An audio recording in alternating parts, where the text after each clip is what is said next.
James Smith joins me now from London. He's an emergency doctor and lecturer in humanitarian policy at University College London. James, welcome and thanks for being with us. I firstly want to ask you about the Gaza Humanitarian Foundation, which is obviously the American-backed group that's begun distributing aid in Rafah. And we saw the scenes yesterday of Palestinians surging towards the distribution site. The group has defended those sites and said that it delivered supplies without incident. Do you accept that? No, absolutely not. I mean, the footage is very clear that there very clearly were incidents. And by that, I mean that people were corralled into cages and left to wait for hours. Children, the elderly, the ill and infirm were caged, waiting for boxes of food. People are desperate now because they have been left to starve for more than 80 consecutive days. In their desperation, of course, people are trying to access what little aid Israel has permitted into Gaza. And that ultimately resulted in at least one of the centers being overrun by people that were trying to access the food, which, of course, they have every right to receive. And what are your main concerns about this American and Israeli-backed group? Of course, we saw security firing warning shots yesterday as people were trying to gather aid, as you mentioned. What are the main concerns about this group, and why is it so different to the likes of, say, UNRWA distributing aid, which has been doing so for decades in Gaza? There's a very long history of military and armed actors providing so-called humanitarian assistance. And for a very long time, the wider humanitarian system has been incredibly critical of this sort of work. Parties that are belligerent parties to a conflict, or in this case, parties to a genocide, arming themselves and then supposedly providing humanitarian assistance. You can see that that is quite clearly a recipe for disaster.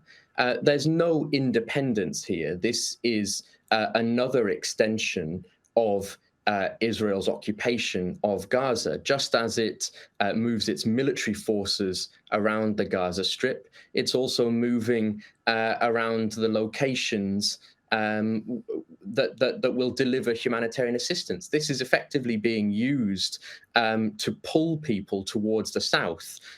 It's an extension, really, of a campaign of well-established ethnic cleansing. And that's been very well documented for months now. This isn't really a fringe opinion. Such comments have been made at a very high level in the UN, including the UN's humanitarian coordinator, who've really flagged the fact that this particular approach to the delivery of so-called humanitarian aid is undignified, inhumane, and is really just an extension of Israel's violence. And a separate issue I want to ask you about, James, is the situation with the equipment that we understand is stuck at the European hospital in Gaza. We understand the value of that equipment is estimated to be around 100 million. What is the situation with that equipment? Is Israel blocking access to it, and how desperately is it needed? Well, over the course of the last almost 20 months now, Israel has systematically and intentionally targeted healthcare facilities from the north to the south of Gaza in flagrant breach of international law, and in a state of effectively complete impunity to do as it likes.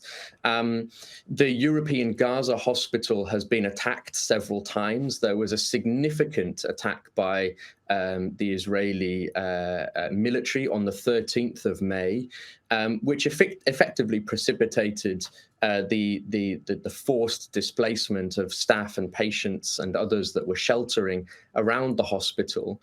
The European Gaza hospital is now in the so-called red zone, from which people have been forced to displace into ever-shrinking enclaves towards the coastline. Now, the European Gaza hospital was a phenomenal facility in the south of Gaza, the biggest, most specialized hospital in the south of Gaza, providing complex cardiac procedures. They had a specialist burns unit, a specialist neurosurgical unit. That some of these services are not available anywhere else now in Gaza. Unless that equipment can be retrieved, patients suffering from complex burns, neurosurgical problems will suffer exponentially more than they already are. Now, the WHO has tried to access the European Gaza hospital for 3 consecutive days now, and for 3 consecutive days has been denied by the Israeli military. It is imperative that the WHO and its partners are able to access the hospital in order to retrieve this life-saving equipment. Dr. James Smith, emergency doctor and lecturer in humanitarian policy at University College London. Thank you so much.